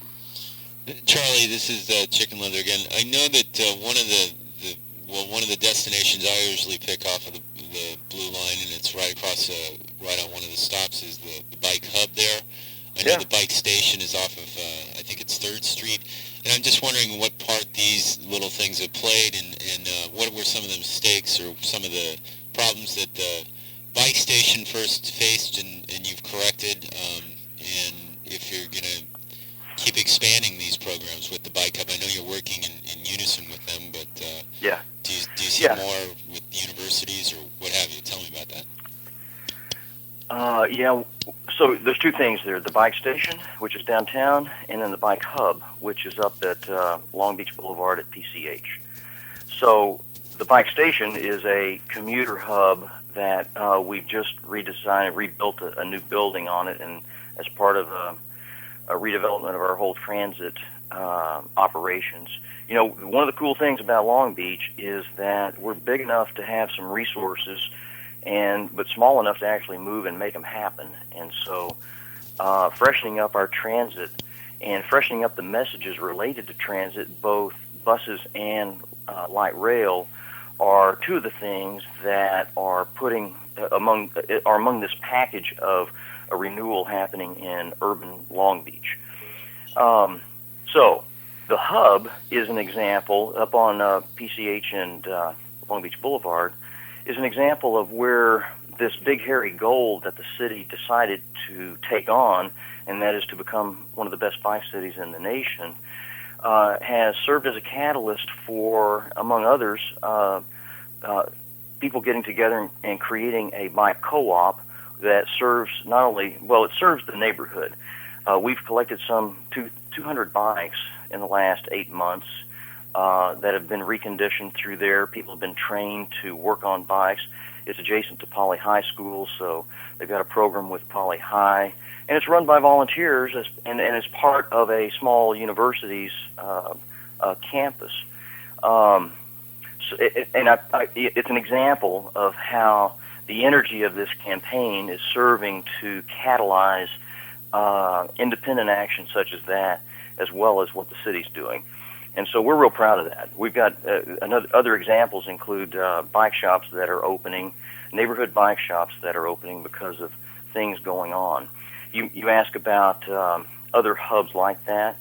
Yeah, Cal State has just gotten a silver designation from the League of American Wheelmen because they've got a very exciting circulation and parking plan for bicyclists on the Cal State Long Beach campus. That's going to include, that, as I mentioned earlier, will be one of the 2 nodes of activity for our first bike share program that's scheduled to start next fall. Where, well, you know the bike share program, or the concepts associated with that, I presume. So yes, and I don't see other hubs opening besides Cal State now in the immediate area, but that combined with our bike-friendly retail districts and the cargo bikes that we're seeding out in those neighborhoods gives us coverage and gives us activities in virtually every corner of the city, and we like that. We like the fact that we've doubled the number of bicyclists across the city in the last year, and the conversation is rapidly evolving. Great, Charlie. Are we going to see you up here on Sunday for our Cyclovia? All right, I won't miss Cyclovia tomorrow from 10 to 3 in downtown Los Angeles. And you know what? I've got this interesting thing. Yamaha has, because of, again, that big campaign that we've got, our big goal, Yamaha has loaned us about 4 pedal-assisted electric bikes that we loan out to people to try out. And there's a company called Trike that does, you've seen these infomercials of this 3-wheel trike thing that they weave back and forth on beach trails. Well, they have a version of that now with a lithium battery that transforms that from a exercise vehicle to a electric personal vehicle. And I'm going to be trying that out at Cyclovia. As a mobility coordinator for the city of Long Beach, I get to ride all the latest technology, and this thing goes for 20 miles. It'll go up to about 18 miles per hour. And so while I don't get any exercise on it, I get to show off a personal conveyance vehicle of the future that's green and displaces a car. And so I'm going to ride that in Cyclovia tomorrow and show it off. Where, are you going to be posted up somewhere? Posted up somewhere? No. You're going to just do the whole route? I'm going to do the whole route. Okay. All right. And, well, I'd like to have you on again sometime to talk about, the difference between people who see bicyclists as pedestrians and people who see bicyclists as motor vehicles. I'd love to talk about that, because that, when we get into that, then we understand how some of these disagreements come out. When you set up those expectations, then when you don't act that way, then the motorist is upset or whatever. So yeah, let's talk about that and how we can evolve that conversation as well. I look forward to it. That would be great. Okay, and so thanks, Mr. Gandy, and I hope we can talk again sometime soon. Yeah, thanks for the invitation, Nick. And Chicken Letter says bye. See you guys later. Okay, have a great day. Bye. Quite a conversation, and in the studio right now we have our other associate. That, of course, Eric. And Eric, you're going to tell us about. He actually goes by, is it Space Ace? What? What? He doesn't have a handle yet. Wait, I don't think this.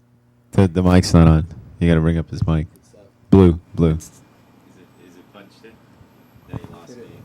No. I lost you? Oh wait, yeah, there we go. Okay. I think it's. Could it be the cover or something? Try it again. I mean. Get close. Okay. Yeah, walking in, Chicken Leather told me if I catch the race earlier this morning, which was the concluding stage of País Vasco.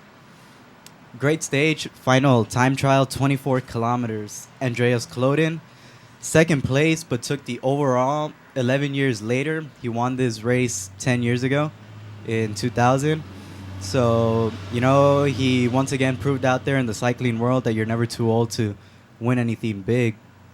That was, I was rooting for Kloden ever since the race started, which was last Monday. Also, something I want to talk about, too. Last week on Sunday was the Tour of Flanders, which is one of the biggest classics in the calendar.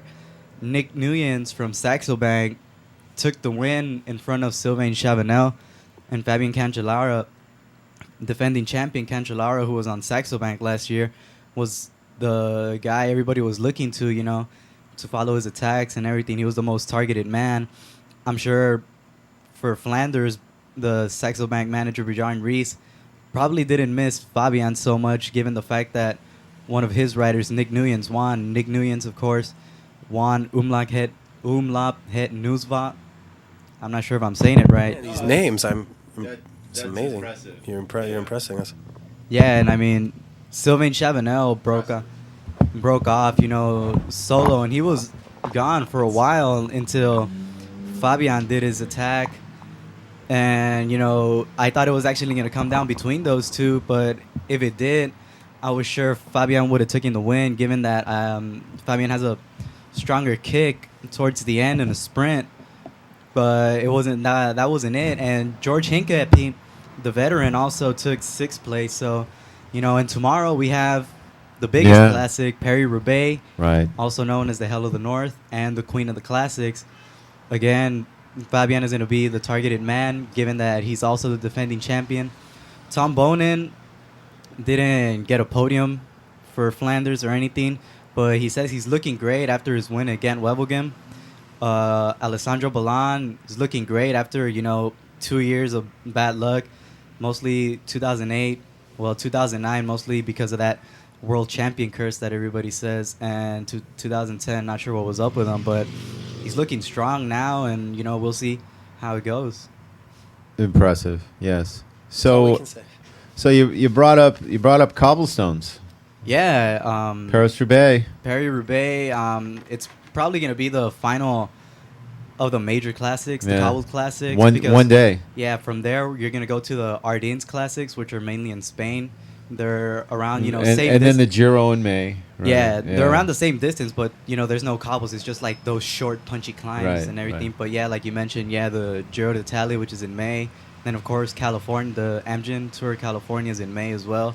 So, a lot of guys, I'm sure, are going to be prepping up for that in the following weeks. Well, one of the things locally, and we're going to talk, if we're talking about racing, we've got to talk about, that's right, Feel My Legs, which is I guess Matt does it every year, and this year it just so happens falls tomorrow on Ciclavia Day. Did you know about that, right, Eric? No. Yeah, he knew about it. He does now.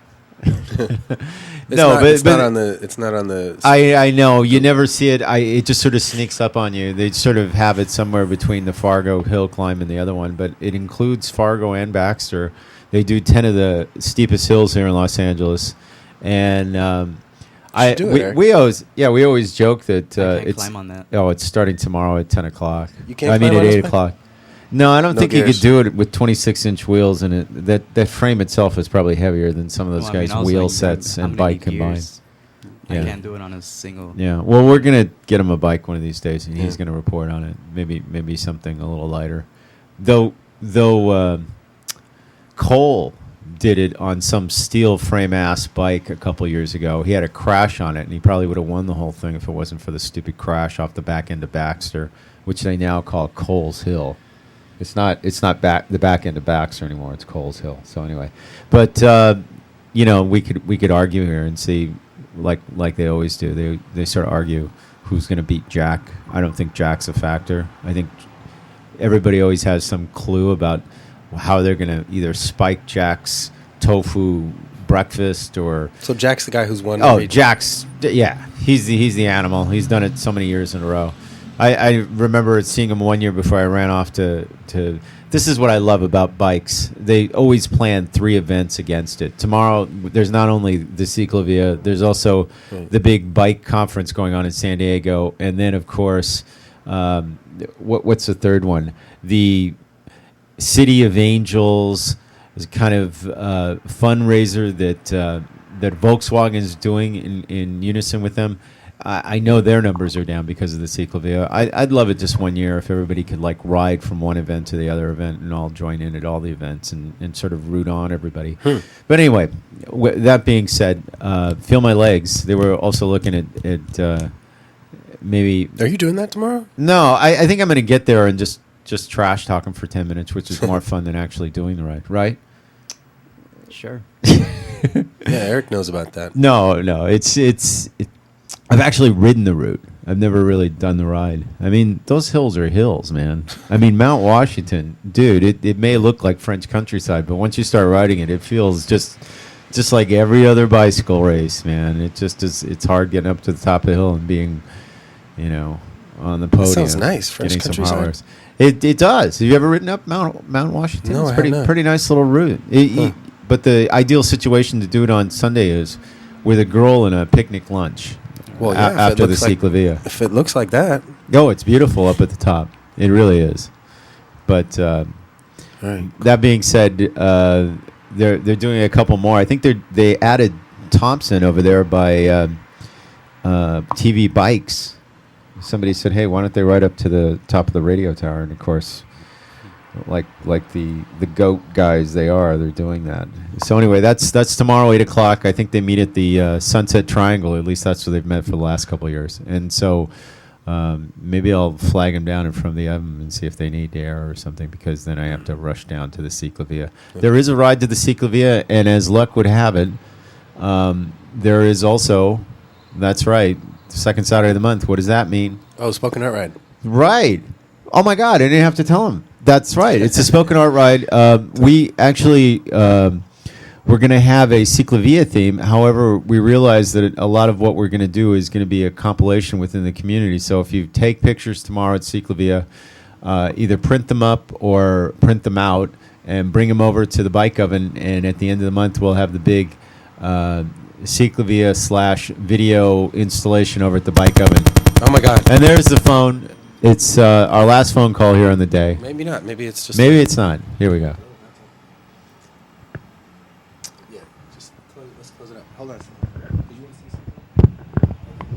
So, let's play the Bike Talk theme and get. This is Bike Talk. This is okay. Well, I've got one last thing, and okay. we mentioned that there was Bikecia or Bikey, which was the collective thing. In a couple of weeks, we're going to have our own little version. But we had a spy there, and of course, that's right, our own Bobby, who is there. He's telling us about it. Here we go. Kind of beautiful extemporaneous speech about the Ciclovia. You were at the big collective in Davis. Can you give us a little bit of how did you feel? How were the people there from the bike collective? Yeah, it was amazing. So I went up to BCBC in Davis, California last weekend. So it was a gathering of a lot of bike co-ops on the West Coast. So it was pretty amazing because I didn't realize how many cities have bike co-ops now. Like people from San Luis Obispo were there; they had their own bike co-op. A lot of like smaller kind of towns had bike co-ops, which I thought was really cool. And bike co-op people are the best people because they're bike people, but then they're also people who are just willing to volunteer their time to help anyone fix their bike. So they're just like the nicest folks around. And I learned a lot and had a really fun time. And we had a really fun dance party in a yurt.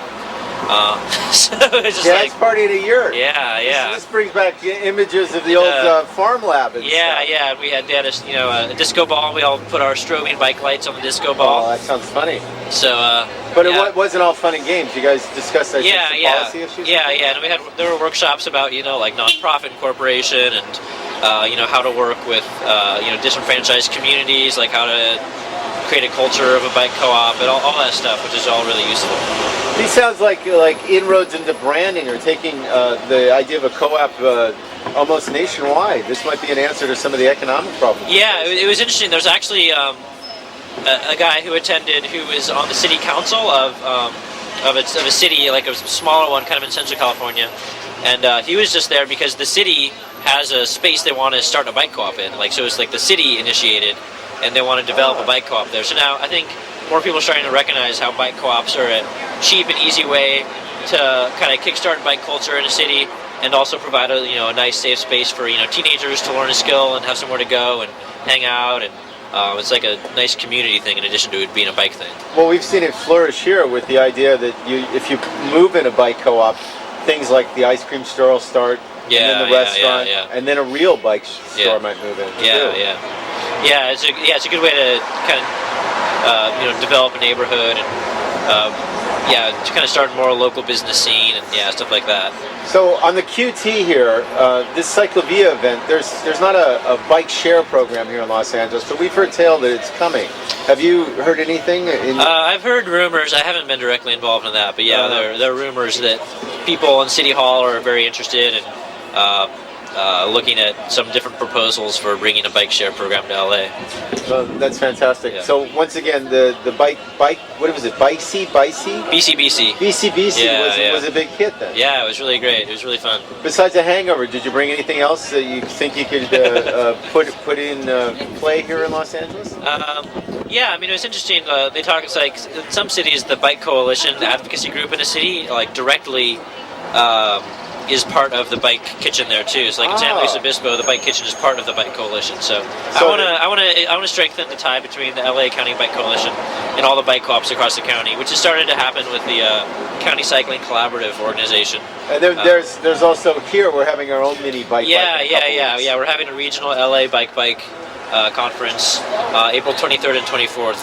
April 23rd is going to be at the bike kitchen. We're just going to have workshops all day, and then we have a party at Bike Wave that night on the 23rd. And then 24th is going to be a really big bike ride to hit as many bike co-ops as possible. So start your beer drinking training now. That's what you're saying for these things. Yeah. But it's also going to be a little bit more to find out how we can best serve the city. With bikes too. Well, thanks, Bobby. I really appreciate you talking to us about that, being our inside source here for BikeTalk. Yeah. And there he goes on his tall bike. All right, well, thanks. Bobby's a very serious guy. Yeah.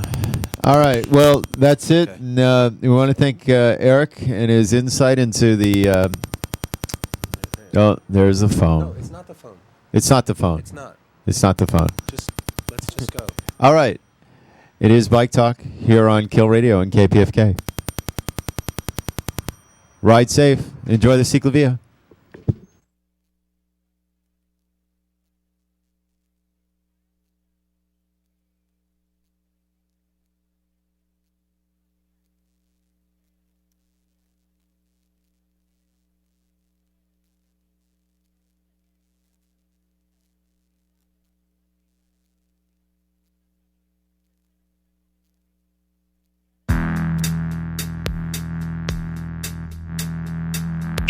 BikeTalk.